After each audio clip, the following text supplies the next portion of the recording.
siyaar naan sama gars yi waa ji laa bëgg a ñëw tontu tey moom hors football la déglu leen ma rek ma wax gars yi que ne man du football rek laa mën a wax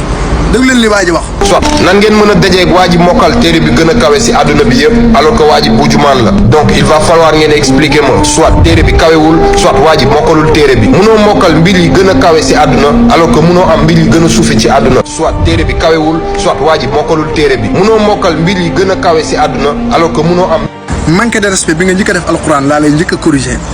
alquran ci yenent bi lañ ko wàccee te yenent bi amul woon dara daan na toog ñetti weer cin du tàkk këram nga ni munoo mokkal li gën a kawe ci àdduna ba pare li gën a suufe munoo ko am point barre déglul ma expliqué. Seydina Ali saxaaba la à part yenent bi bu dee am na ñu ko ëpp xam-xam man boog xawma ko bi muy jël soxna Fatima yenent bi daf ni ko loo indi pour can mu ne ko yoruma dara mu ne ko demoon na ba nar a jaay jaaseem jaasi bi muy xeexee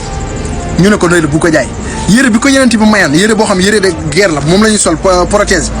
yenent bi moo ne ko indil yére boobu nga joxe ko au moins te kooku amul woon ça veut dire que moo tax mu àgg foofu te xam-xam kese la te ñooñu alquran karim dafa fees ci seen dënd est ce que ñema ngaa wàcc yàlla ne alquran kon kawewul kon jëmm yooyu noo leen di def da nga ni mënoo mokkal lu gën a kawe ci àdduna te mënoo am lu gën a suufe ci àdduna mooy xaalis loolu noonu ñu mokkal te mu gën a kawe ci àdduna digaluñu benn yoon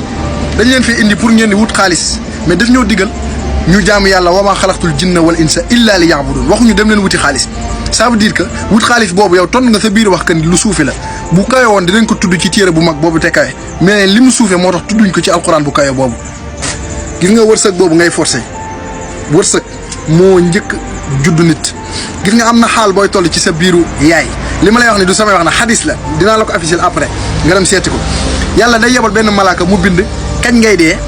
lan ngay am ci àdduna ak boo ñëwee àdduna ban liggéey ngay liggéey ak ndaxam ku war a texee di nga safara nga jëm wala ko war a tex nga aljana nga jëm loolu dañ koy bind avant sa juddu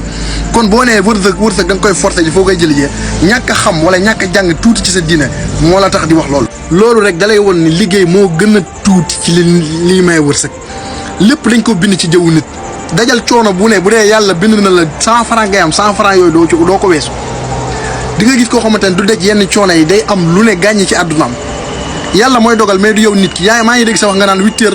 pile bu jotee gisuma sama wërsëg 8h30 dama koy wëri yow kan moo la wax sa wërsëg da lay tàggu buy ñëw yow sa dee sax yow est-ce que di nga yeewu suba kan moo la ko am na xalaat boo xamante ne du question de ay non déggoo leen déedéet li nga wax lañ lay tontu lii waxoo fi benn philosophie bu leer gis nga lii ñàkk a xam sa diine tuuti moo la ko waral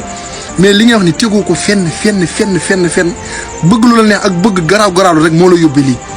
yaa ngi doon def say vidéo di business mënoon nga ci continuer quoi mais fi nga laal nii tey da nga ko maîtriser wul xamoo ci dara lu nit ki daa am lu mu dul am du say wax ay force ak moo koy tax am saa waay moytul sa bopp manque de respect bi nga manqué de respect téere yàlla tey gaa yëpp la métti. te waa ji ngay wax buujumaan tooñ nga ko ndax buujumaan bi yow sa buujumaan bi da nga xeebel nga dugg nga waxee waa ji buujumaan waa ji alquran da koo sax mosal alquran bi mu mokkal moo tax ñu vidéo ko ñëpp jot ci. ñi kontaan may ko ay millions bu ko mokkalul woon buñ ko laajee waxul xaraf du agsi fii ba kenn di ko may xaalis mais alquran gi nga xamante ni si wax na ko te mu sell moo ko teral alquran yi yéenam yitteem ñëw fi pour may nit ñi xaalis mais dafa ñëw pour defar àdduna ñu xam yàlla jaamu ko xam lim ñu fi indee mais wàccewu ko juste pour xaalis sa xalaat yi dafa terre à terre sa waay yow sa détails yi tey sa erreur yi buñ ko toppee fi ba suba duñ fi jóge ay njombe rek nga wax